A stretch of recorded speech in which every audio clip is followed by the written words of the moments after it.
Shabbat Shalom. Shabbat Shalom. Truly how good it is and how wonderful it is to be able to gather together and to welcome Shabbat. And in welcoming Shabbat, let's take a moment to welcome one another. For those who are participating in our digital sanctuary, we encourage you to share greetings with one another through the comments. And for those present in our physical space, we invite you to turn to one another across the aisle, behind you, in front of you, and wish each other a Shabbat Shalom.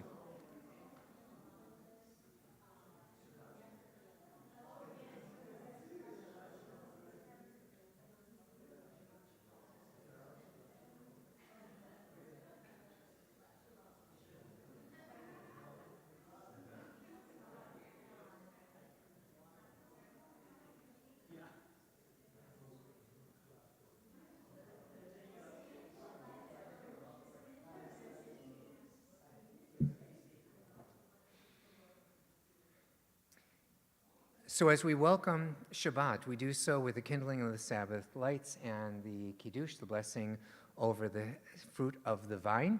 And in anticipation of their celebration, we invite Alan and Ellen, if you'll come forward and light the candles.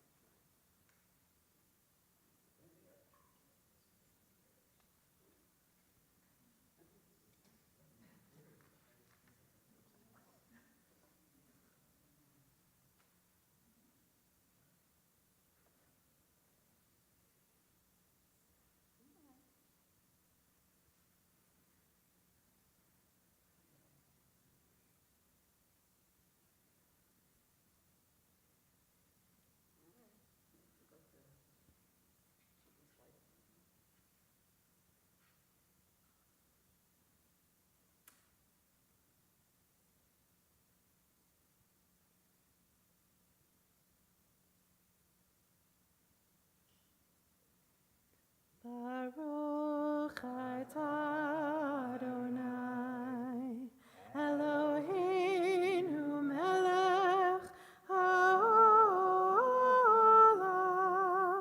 asher kiddushanu b'mitzvotav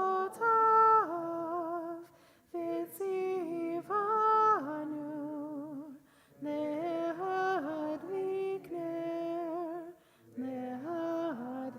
ner Shel Shabbat.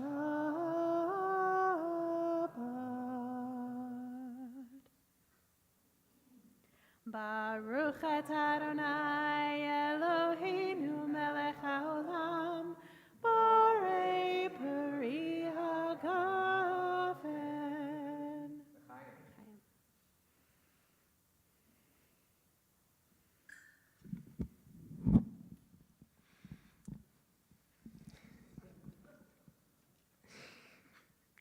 55 years since you stood under the chuppah.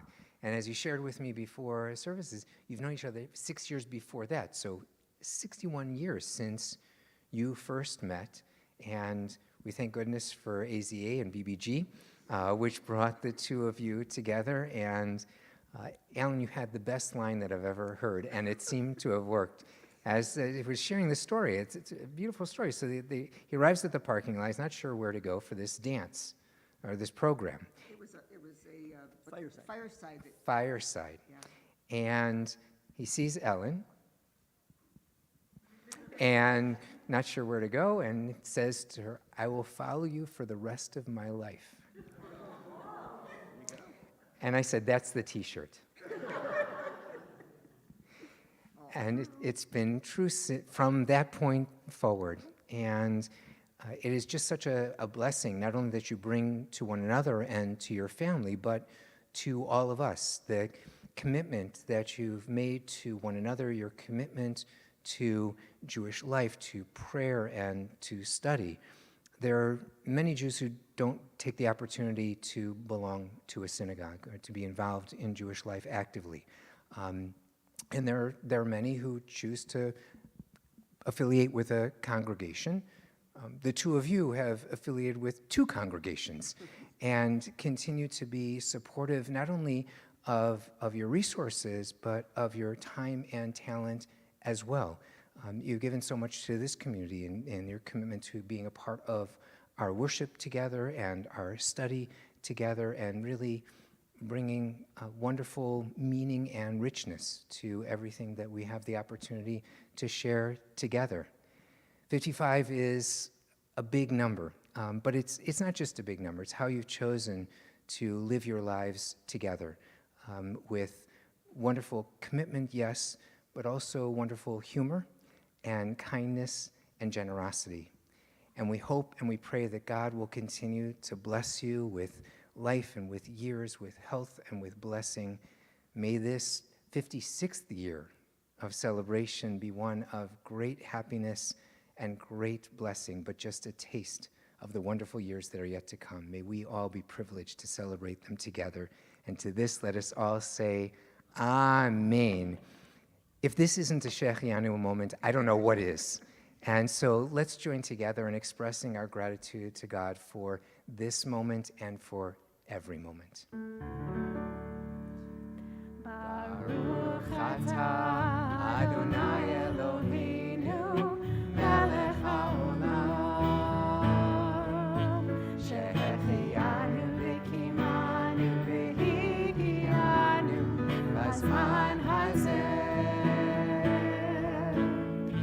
Baruch atah Adonai Eloheinu melech haolam shehechianu v'kimanu v'higianu b'zman hazeh.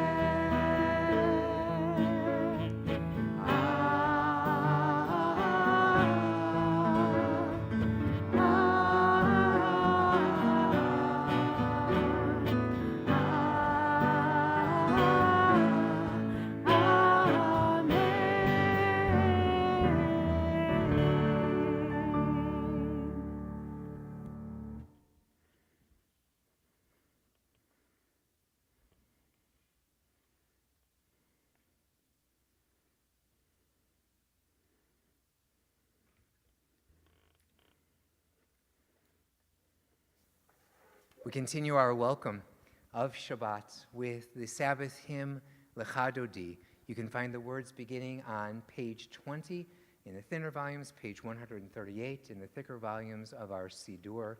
We're doing verses 1, 2, and then we'll rise as we join together in verse 9. Lecha Dodi, Librat Kala.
Shabbat lechu v'nelcha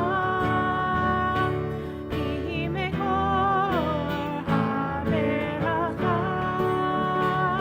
merosh mi'adam nesucha sof ma'aseh v'machshava techila lecha dodi likrat kala. Shabbat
We turn to page 29 at the bottom, and we read responsively in English. O God, you are as near as the very air we breathe, yet farther than the farthermost star. We yearn to reach you. We seek the light and warmth of your presence. Though we say you are near, we are lonely and alone. Let our desire be so strong that it will tear the veil that keeps you from our sight. Let your light release our darkness and reveal the glory and joy of your presence. Together we turn to our call to worship, where we answer that call of God's presence. Baruch Hu, page 28. Please rise as you are able.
On page 32, we read the English of Ahavat Olam together.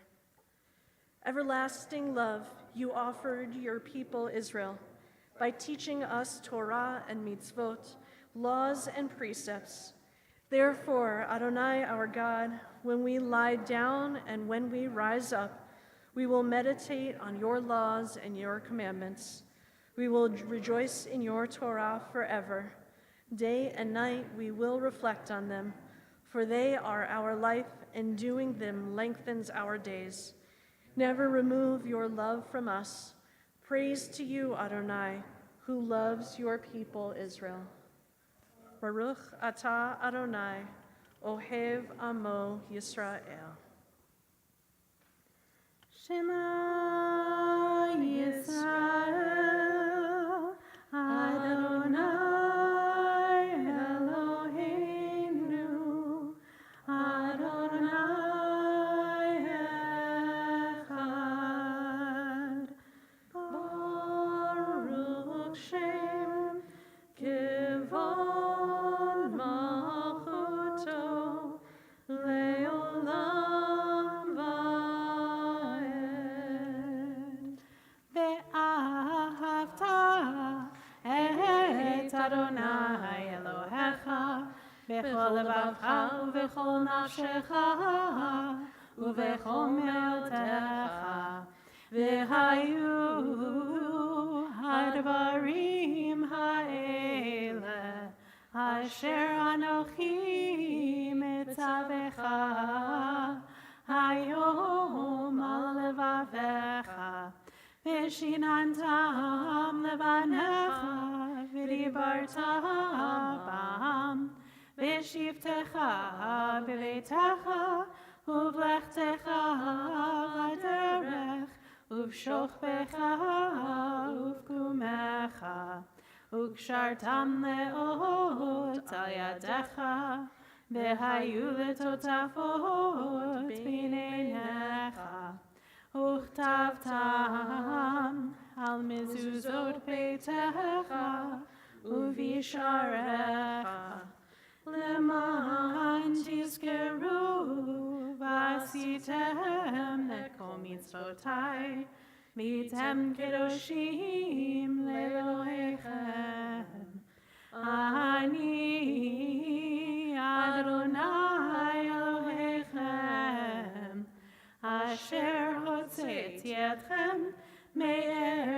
Eretz Mitzrayim, Liot lachem leElohim.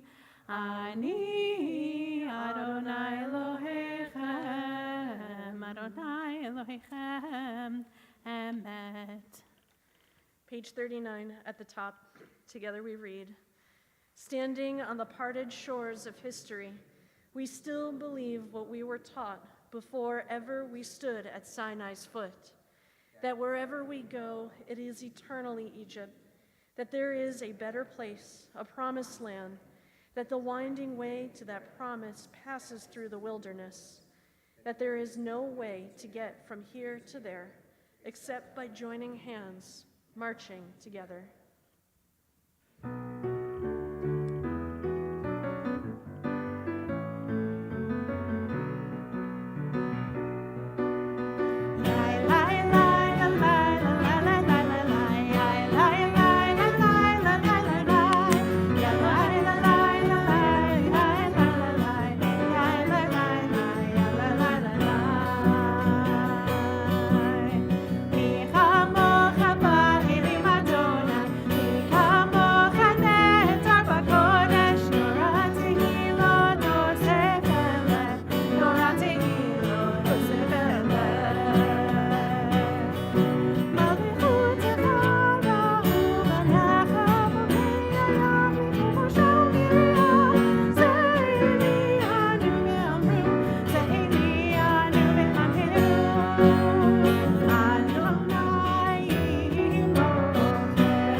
The top of page 43.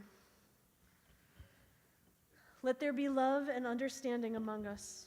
Let peace and friendship be our shelter from life's storms. Adonai, help us to walk with good companions, to live with hope in our hearts and eternity in our thoughts, that we may lie down in peace and rise up waiting to do your will. Baruch atah Adonai, haporei sukat shalom aleinu, ve'al kol amo Yisrael, ve'al Yerushalayim.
Shabbat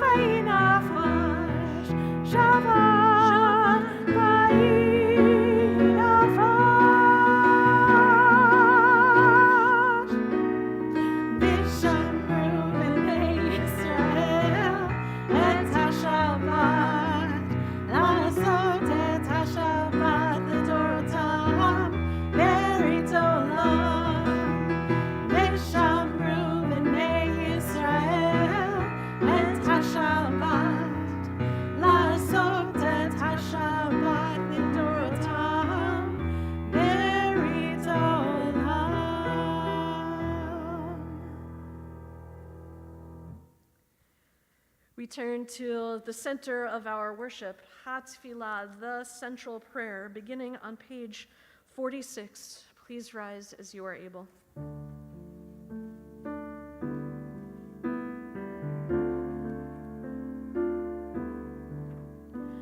Adonai Svatai Tiftach Adonai Svatai Tiftach Uvi Agid Tehilatecha Uvi Agid Tehilatecha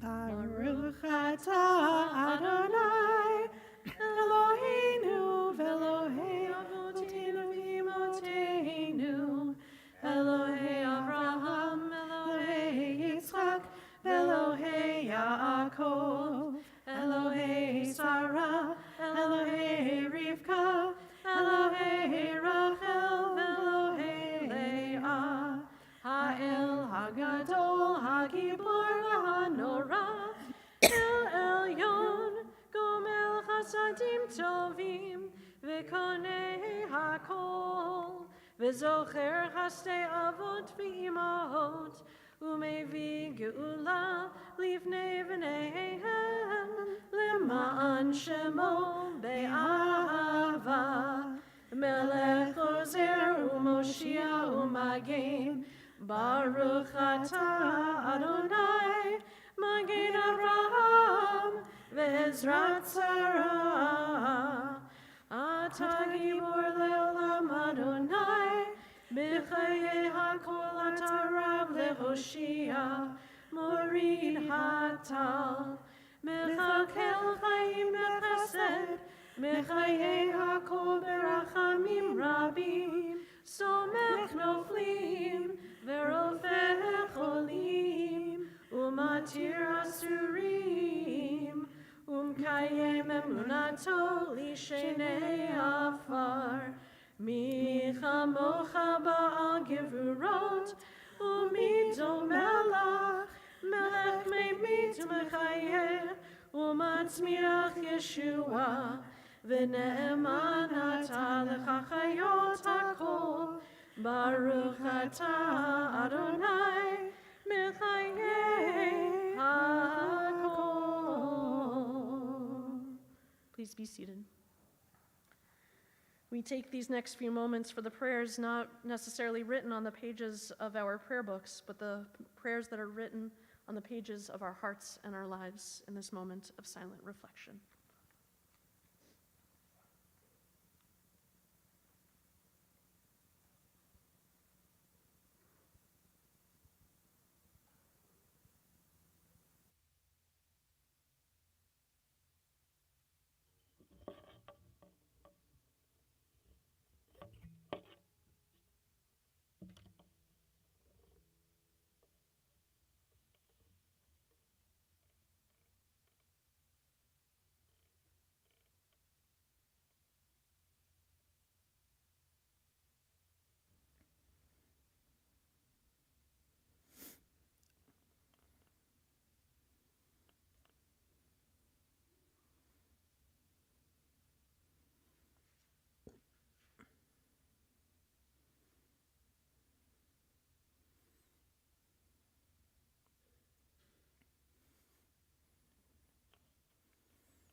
Make of us a house for all people.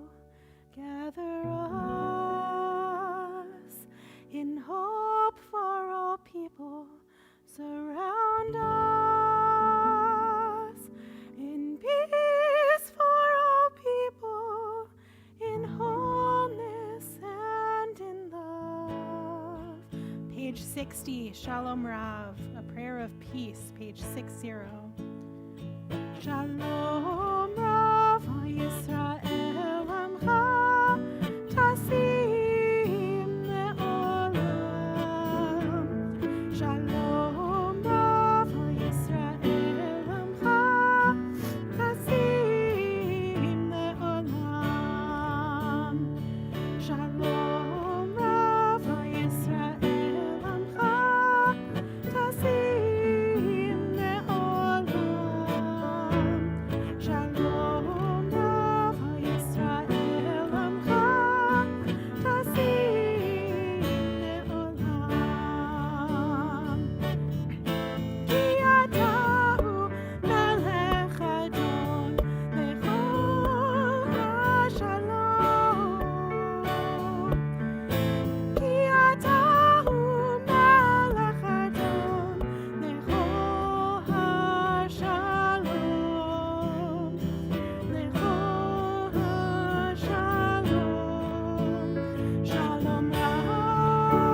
Our prayer for peace always calls us to look out into the world and see those places that prayers for peace are most needed. Prayers for peace are most desperate.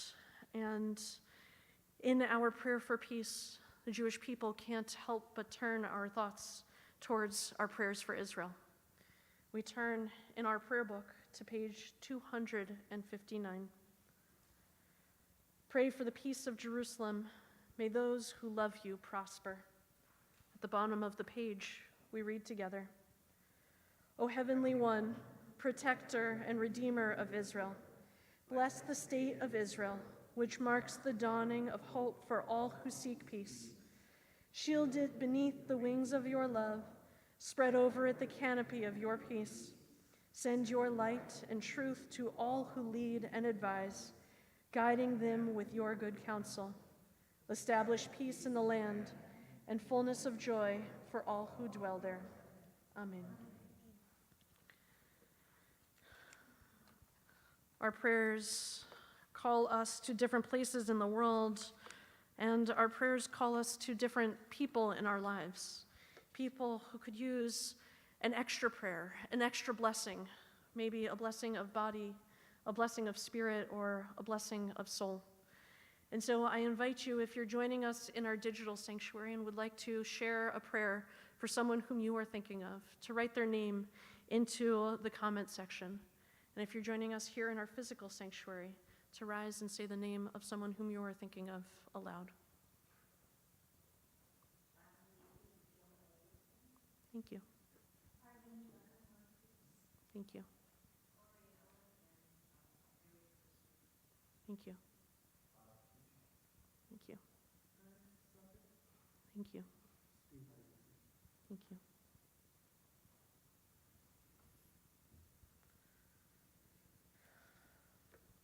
And as a community, we're also thinking of Gil Edelstein, Miff Ardell, Alan Terry Burke, Dee Bittman, Jane Braun, Reese Chan, Ron Cohen, Sarara Kova, Arlene Drucker, Lila and Aaron Eckel, Jacob Ellis, Roger Fine, Arnie Fishbane, Bennett Garfield, Joel Goldhar, Randy Gurian, Alan Jacobs, Bill Johnson, Bob Kaplan, Jim Clapman, Wendy Phillips, Mark Pierce, Ronald Rubin, Lee Saldinger, Jocelyn Snower, Dahlia Tescher, Patricia Weinfuss, and Mark Weiss. Our Misha Berach prayer can be found in the middle of page 253.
Earlier this week, I think actually right after last Shabbat, I was scrolling through all of my social media, as I tend to do in my free time, and I came across a meme that I felt oddly seen, and I had to send it to Rabbi Cohen because it felt a little too perfect, a little too on the nose, and I feel the need to share it with you because now you'll be stuck in this thought just cycle with me. So it was on Instagram, and it's just text, and it says, "How will politics affect your life in shul this week?" And it gives 3 different sermon options. If your rabbi is conservative, you get a Trump is somehow Pinchas Drosh. If your rabbi is a liberal, you get a Kamala Joe Yehoshua Moshe Drosh. And if your rabbi is a woman, Slavchad's daughters, no matter what. And I kept seeing this because, okay, the person who's making this meme is clearly well-versed in Torah and really well-versed in current events. But because I felt like, well, now those are the only options. You have to talk either about Pinchas, who has this righteous religious mission that he has to go on, or Moses designating Joshua as his successor, or even Slavchad's daughters who are working to change the law so that they can inherit equally as if they had brothers. Spoiler alert, they don't, and the law changes. And in just the inability to stop thinking about this one meme, I felt not only did it restrict me in, okay, I had to talk about one of those 3 things, but that those were the only interesting things about the Torah portion this week. And it just doesn't seem right? You should be able to pick any part of the Torah, even the most mundane words, and find something interesting in it. And I felt like there was just no winning in giving a drosh this week, because either I was going to say what they wanted me to say, what this Shoshana clearly knew every rabbi ever was going to talk about, or I was going to break out of the box that she created and not do a meaningful drosh because it wasn't related to current events. So I'm going to choose a different current event to talk about, and you'll see how it relates. It'll be magic. Someone will write a meme about that one too. In feeling like there was no other option, like there was no way to win, I've been getting more and more excited for the ultimate competition of the ultimate skills, the Olympics. Right? I spent all afternoon watching the opening ceremony, and anyone who walked into my office saw it on the screen and heard my commentary on the opening ceremony.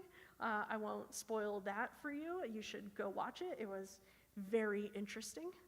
And they kept talking about all of these athletes who were the best at what they did. The best badminton players, the best basketball players, the best swimmers, and the best representatives of their country also got to hold the torch, got to wave their flag and be the best example of what that country has to offer. And I kept thinking about what it meant for them to be the best, and then what it meant for them to be on a boat floating down the Seine all together with the rest of their team. Again and again, the athletes and the commentators were showing who could ultimately win, talking about who's going to be gold, who's going to win a silver, who's going to, talking about, who got to design their uniforms, all of these people who were supposed to be examples to the nations. And I kept thinking, well, that's so sad for the teammate who is, stuck on the back of the boat, and no one really, the camera doesn't focus on them, and they're along for the ride, but they're relatively unnoticed. And in the midst of the opening ceremony, there was a commercial that kept coming on, talking about one team, one dream. And I'm like, that is such a nice idea. Right? To be able to say, if your team wins at all, then we all win. If your team loses at all, then you got to have a team with a dream. It didn't matter where you ranked in the points or where you got on the podium. You had a team, you had a dream, you were able to win together just by being there. And I kept thinking about what it meant to be on a winning team, even if you didn't come home with the prize. We often talk here about how we support each other and how we make sure that our resources are used well, and we talk about how it's not a no-win, a zero-sum game scenario. That usually, when the tide rises, all boats float higher. And so, does anyone know the opposite of a no-win scenario? I had to look up the phrase. It's a win-win scenario, a positive win scenario. And essentially it means that not just that everyone gets to win, but by working together, everyone wins more. And looking into what that means for innovation and all sorts of other kind of economic ideas that are way beyond my brain. But thinking about this team who, some of them come with hundreds of athletes, and some of them came with one athlete, and feeling like they're in a positive win scenario, right? Just by being there, they're winning. And in that, it felt like, well, isn't that the message of the Olympics? The Olympic spirit of being able to hold the torch and say, we all get to be bathed in the light of this flame, of our skills, of our talents. We all bring something different to the show, but the show is enhanced because we're all bringing what we have to offer. And here's where it connects to the Torah portion. I know you were thinking, oh my goodness, you were only going to talk about the Olympics. I could. But in these three stories that the meme brings out, the story of Pinchas, the story of Moses and Joshua, the story of Slavchad's daughters, we have these three different scenarios of what winning really could look like. With Pinchas, it's definitely a one person wins, and even that, it's like sort of a win because he definitely has to lean into his more violent instincts in order to bring that righteous religiousness into the community. If you want to learn more about Pinchas, you can join Torah study with Rabbi Cohen tomorrow. You'll learn all about how he was a little bit more violent than he should have been. Pinchas, never Rabbi Cohen. Pinchas was more violent. Rabbi Cohen is very gentle. In the story of Moses and Joshua, we get this idea of, if I'm not going to win, I want to make sure someone else does. Of passing that torch to the next person, whoever is the next one who's going to bring it closer to the Olympic cauldron, right? Who's going to be the one who picks up after you say, I'm tired, after you say, I've given my all, after you've said, this is all I have to give, and now someone needs to bring it to the next step. In the story of Slavchad's daughters, we get the idea of someone who's able to win because they're able to change their present. Someone who's able to shift reality so that it works for them. And it's not just that one of the daughters really got to inherit. All 5 of Slavchad's daughters got to get a little piece of what their father had to offer. Each one of them, each story has a different way of winning, whether it's only one person gets to win, or if I'm not going to win, then my friend gets to win, or if anyone's going to win, we all have to win together. And each one of them has a different piece of what real achievement means. It's easy to have Pinchas's ideology, to feel like we need to hoard all of the winning for ourselves and say, well, if anyone's going to win, it has to be me because I don't want to be on the losing side. I don't want to be the one who gets forgotten and left behind. It's harder to think like Moses and Joshua. It's harder to think about how we're setting ourselves up for the future and what comes next and how do I pass on that torch so that it can actually be lifted. It's harder to think about how the baton is getting passed in that race. But I think it's hardest to be like Slavchad's daughters, to see what you have and to have a dream and to say that dream doesn't have to be for some other day. It's for right now. And I see the system that I'm given. I know how to talk to people. I know how to understand the intricacies of our Israelite legal system. I know how to talk to God in a way that God understands.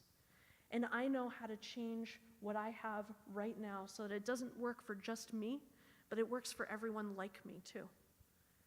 It's really easy to think like Pinchas. It's harder to think like Moses. And it's hardest to think like Slavchad's daughters. Each one of them gives us a different way of approaching all of the competitions in our lives, whether it's the competitions between siblings, the competitions in our workplaces, the competitions over who gets the best tomatoes at the grocery store, who gets to win the gold. If only we were able to always think like Slavchad's daughters. We could all walk away with the best tomatoes and the best gold medals and everything that each of us really needs in order to feel like we're winning. If anything, we can be inspired by their story. It takes a lot of energy. It takes a lot of cooperation. It takes a lot of sense of purpose to be like Slavchad's daughters.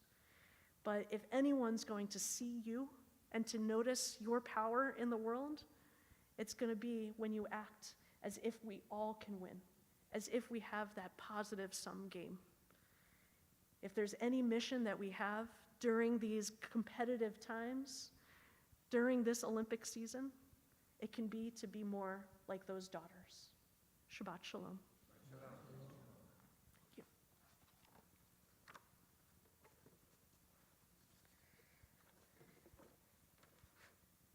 Each of us finds or hears a call, hears a way that we can bring our purpose, bring our mission into the world and lift up that mission, lift it up for praise, lift it up for purpose. We're told in our tradition that it is each of our responsibilities to uphold that purpose and that praise. Aleinu l'shabeach, page 282 at the bottom. Please rise as you are able. Aleinu l'shabeach l'Adon hakol, לתת גדולה ליוצר בראשית, שלא עשנו כגויי הארצות, ולא שמנו כמשפחות האדמה, שלא שם חלקנו כהם, וגורלנו ככל המונם, ואנחנו קוראים ומשתחווים ומודים לפני מלך מלכי המלכים, הקדוש ברוך הוא, ונאמר והיה אדוני למלך על כל הארץ ביום ההוא, ביום ההוא יהיה אדוני אחד, ושמו אחד.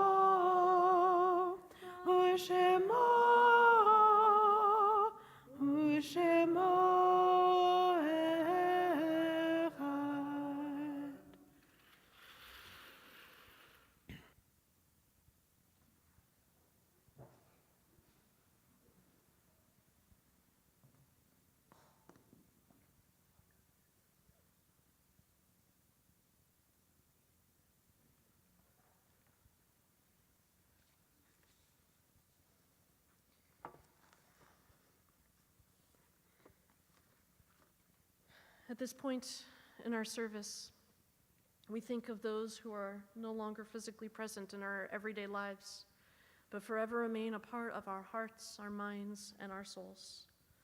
If you're joining us in our digital sanctuary, I invite you to write the name of someone whom you are thinking of, whether you're in a period of Shiva, of Shloshim, marking a yard site, or someone just happens to be called to mind at this moment. And this week we mark the recent passings of Bill Brown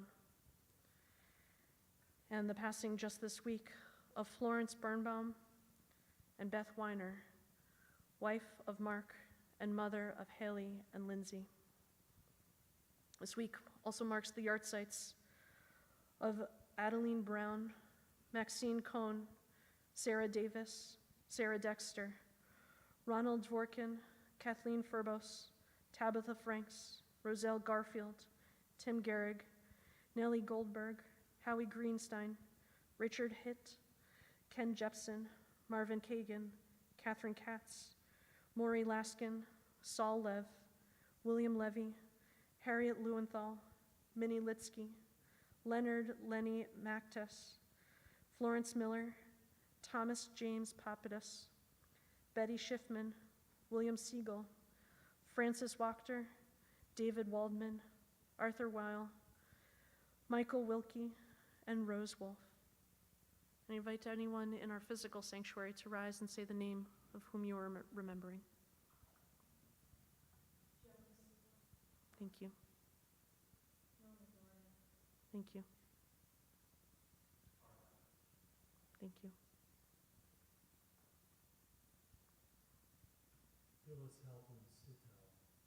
Thank you. Our Kadisha Tome, our Mourner's Kaddish, can be found on page 294. Please rise as you are able.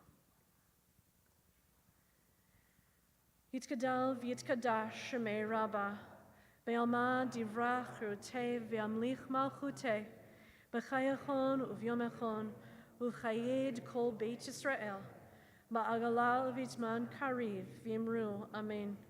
Yehei shmei Rabbah mevarach le'olam omei almaya, v'yitbarach v'yishtabach v'yitpa'ar v'yitromam v'yitnaseh, v'yitadar v'yit'aleh v'yitalal, shmed kudsha brechu, le'ela min kol berchata v'shirata, tushbechata v'nechamata, da'amiram be'alma v'imru, amen. Yehei shlama Rabbah min shemaya, v'chayim aleinu ve'al kol Yisrael, v'imru, amen. Oseh shalom b'mromav, hu ya'aseh shalom, aleinu ve'al kol Yisrael, v'imru, amen.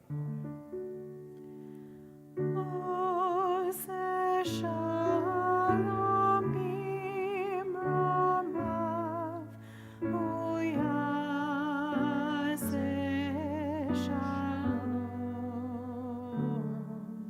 shalom, aleinu ve'al kol Yisrael,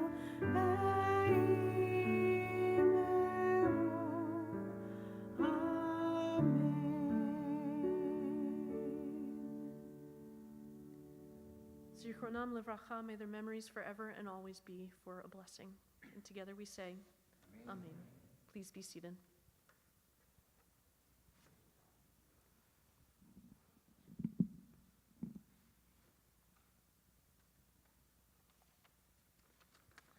Shabbat Shalom. My name is Brian Rubin, and I'm proud to serve on the Executive Committee and Board of Directors of Temple Jeremiah. On behalf of the congregation, we welcome everyone, our members, visitors, and guests tonight. Thank you for sharing this Kabbalat Shabbat of gratitude and worship with us. And we want to thank our rabbis, our cantor, welcome, and Paul for making this such a nice and special service. Our condolences go out to those in the community who have experienced a loss. I'd like to congratulate Alan and Ellen on your 55th wedding anniversary, many more to go. There's always a lot going on at Temple Jeremiah. I encourage you to look at our Thursday email and Temple website. Just a few announcements that I'd like to announce tonight. Next Friday, August 2nd, is Feed the Hungry packing party at 5:30. Saturday, August 3rd at 11 a.m., and this goes out to all the parents and grandparents that have children or are watching grandchildren. Tickets are available at the Laurie Berkner Kids Concert at Ravinia, a great place to have an activity with the kiddos. Friday, August 16th at 7:30 is our welcome back prospective member Shabbat barbecue. It's barbecue following our Kabbalat Shabbat worship. Monday, August 19th at 6:30 is our Israeli Dance and Nosh with our very own Dr. Ann Litsky with Dancing Israeli Food and a positive conversation based on the book, The Genius of Israel by Sinor and Singer. And again, welcome everyone and Shabbat Shalom.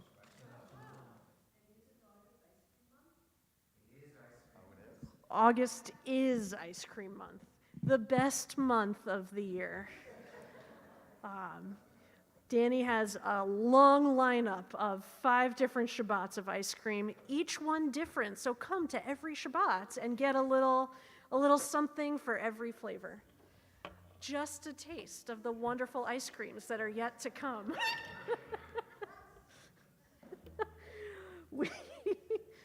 Sorry, Rabbi.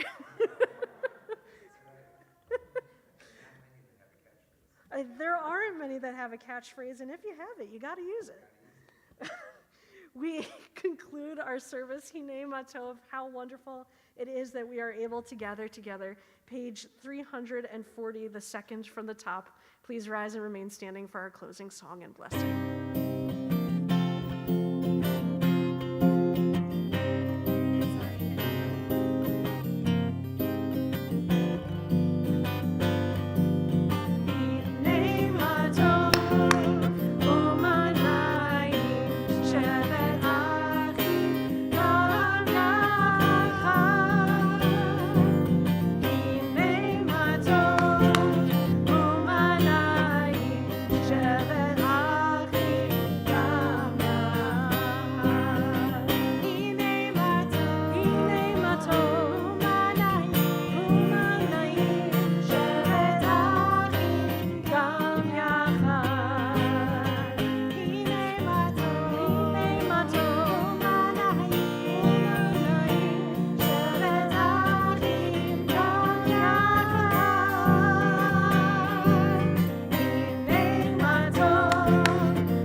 Hinei Matov Umanaim, how beautiful, how wonderful, how inspirational it is that we are able to gather together on this Shabbat.